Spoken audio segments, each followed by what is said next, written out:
যশোরের এক মাহফিলে গত 3-4 দিন আগে আজহারী সাহেব বলেছিলেন, এক দল খেয়েছে, আরেক দল খাওয়ার জন্য প্রস্তুতি নিচ্ছে।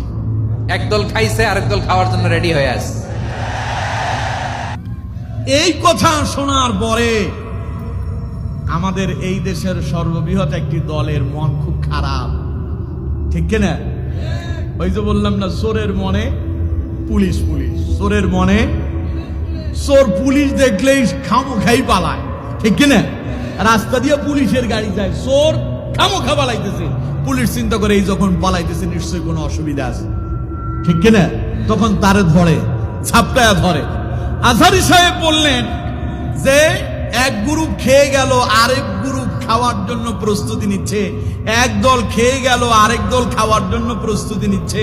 এখন দল তো অনেকগুলো আছে, যাদেরকে বলা হচ্ছে, যাদের এইরকম চিন্তা ভাবনা আছে তারা সতর্ক হইলেই হয়, কিন্তু কেউ এই কথাটা নিজেদের গায়ে মেখে নিল, ঠিক কিনা? ওনাদের নেতাদের এখন খুব মন খারাপ। নেতারা বলতেছে আজহারী সাহেব এটা নাকি তাদেরকে বলছে, তাইলে বোঝা যায় চোরের মনে পুলিশ, পুলিশ নিশ্চয়ই কাম আপনারা করার চিন্তা ভাবনা করতেছেন, না হলে এটা আপনাদের গায়ে লাগলো কেন? এই দেশে তো ওরা স্বৈরাচার পালানোর পরে অনেক জায়গায় চাঁদাবাজি শুরু হয়েছে, ঠিক কিনা? উনি তো বলছেন ওরাও চাঁদাবাজি করছে, আরেক দল চাঁদাবাজি করার জন্য তৈরি হচ্ছে। আপনারা যদি না হন তাইলে আপনারা বলেন আমরা চাঁদাবাজির বিপক্ষে, চাঁদাবাজি আমরা করব না, আমরা রাষ্ট্র দখল করতে চাই না, আমরা খাইতে চাই না।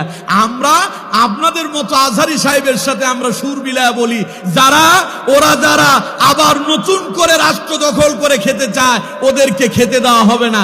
এই স্লোগানে সুর মিলালে বুঝতে পারতাম যে আপনারা এই কামে নাই। কথা কয় না, ঠিক কিনা?